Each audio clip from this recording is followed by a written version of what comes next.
ఒక చిన్న గ్రామంలో సీత అనే ఒక చిన్న పాప ఉండేది. సీతకు ప్రతి చిన్న విషయానికి చాలా భయం. చీకటన్నా భయమే, కొత్తవాళ్లన్నా భయమే. చివరికి గాలికి కిటికీ కొట్టుకున్నా భయపడిపోయేది. ఒకరోజు సాయంత్రం వాళ్ల తాతయ్య సీతను తోటలోకి తీసుకెళ్లారు. అప్పుడు సీత ఒక చిన్న మొక్కను చూసి వెనక్కి తగ్గింది. దానిమీద ఒక గొంగలి పురుగుంది. తాతయ్య, అది నన్ను కుట్టేస్తుందేమో అని భయంగా ఉంది అని ఏడవటం మొదలుపెట్టింది. తాతయ్య నవ్వి తన దగ్గరికి పిలిచి ఇలా చెప్పారు. సీతమ్మా, నీకొక రహస్యం చెప్పనా? మన భయం సరిగ్గా నీడలాంటిది. నువ్వు వెలుతురువైపు చూస్తే అది నీ వెనుక ఉంటుంది. కాని నువ్వు భయపడి వెనక్కి తిరిగితే అది నీ ముందు పెద్దదిగా కనిపిస్తుంది.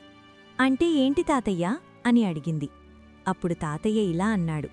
ఒక ఊరిలో ఒక పెద్ద ఏనుగుండేది. దాన్ని ఒక చిన్న కొబ్బరితాడుతో కట్టేసి ఉంచారు. ఆ ఏనుగు దాన్ని తెంచుకోవడానికి అస్సలు ప్రయత్నించలేదు. ఎందుకో తెలుసా?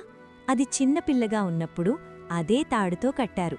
అప్పుడది ఎంత లాగినా తాడు తెగలేదు.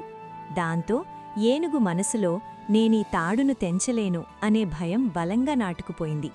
ఇప్పుడది కొండంత బలమున్న ఏనుగైనా తన మనసులో ఉన్న ఆ చిన్న భయం వల్ల బానిసగా ఉండిపోయింది. చూడు సీతా, నువ్వు భయపడే ప్రతీదీ నిజంగా ప్రమాదకరం కాదు. నువ్వు నేను చెయ్యలేను లేదా ఏదో అయిపోతుంది అని అనుకోవటం వల్లే ఆ భయం నిన్ను ఆపుతోంది. నువ్వొక్కసారి ధైర్యంగా అడుగు ముందుకు వేస్తే ఆ భయం మంచులా కరిగిపోతుంది. గుర్తుంచుకో, ధైర్యమంటే భయం లేకపోవడం కాదు, భయం ఉన్నా కూడా ముందుకు వెళ్లడం. ఆ రోజునుంచి సీత ప్రతి చిన్నదానికి భయపడటం మానేసింది.